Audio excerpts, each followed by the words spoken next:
ចាប់តិចតិចបានហើយនឹងគេតិចតិចបានហើយគេមិននឹងនេះយើងឡើយមិនដេញក៏យើងខំប្រឹងខ្លាំងម្ល៉េះគេអ្នកសំបែកយើងយំខំប្រឹងសំងំកូនឡែងស្ងាត់បាយទាំងបានតែមួយម៉ាត់ព្រមតែឈឺចាប់ក្នុងរឿងស្នេហាគេបែកពីយើងគេធម្មតាគេគ្មានឈឺក្បាលយើងសែតឈឺចាប់ចង់ស្រ័យខ្លួនឯងពីទងវិបត្តិក្នុងចិនអួលអាប់គួរប្រាប់អ្នកណា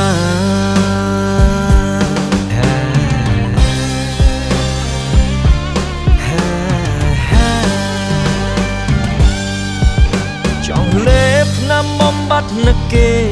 តើមានទេបើមានខ្ញុំចូលទិញលេប10គ្រាប់តើយ៉ាងមិនវិញតែទុនទិញនឹកគេមិនបាត់ស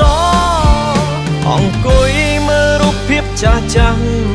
មើលពេលណាទឹកណែងពេលនឹងគេសប្បាយហើយក៏មិនដឹងថាពេលនឹងខ្ញុំយ៉ាងណា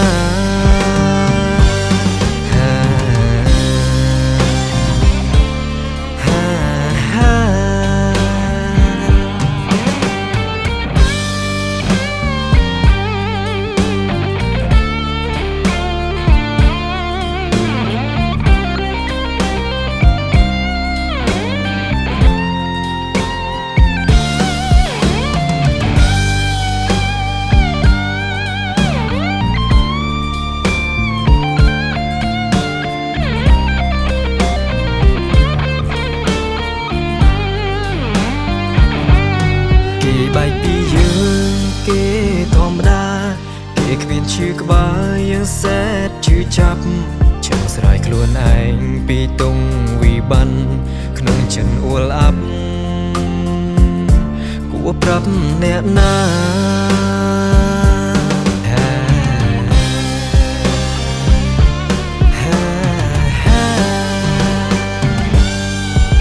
ចង់លេបថ្នាំបំបត្តិនឹកគេ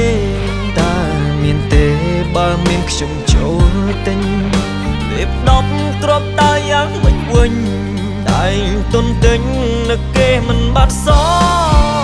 អង្គុយមើលរូបភាពចាស់ចាស់មើលពេលណាទឹកណែងពេលនឹងគេសប្បាយហើយក៏មិនដឹងថាពេលនឹងខ្ញុំយ៉ាងណា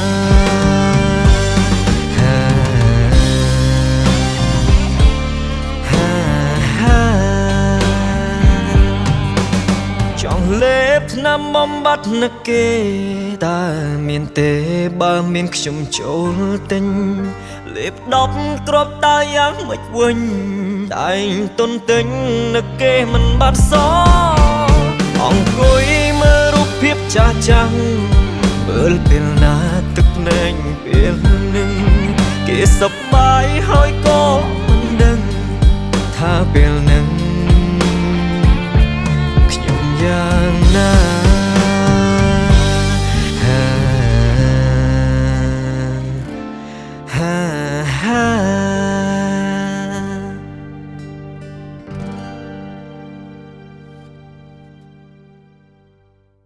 ស្រាបៀរគ្រីតអូតដាមភាពនៃគុណភាព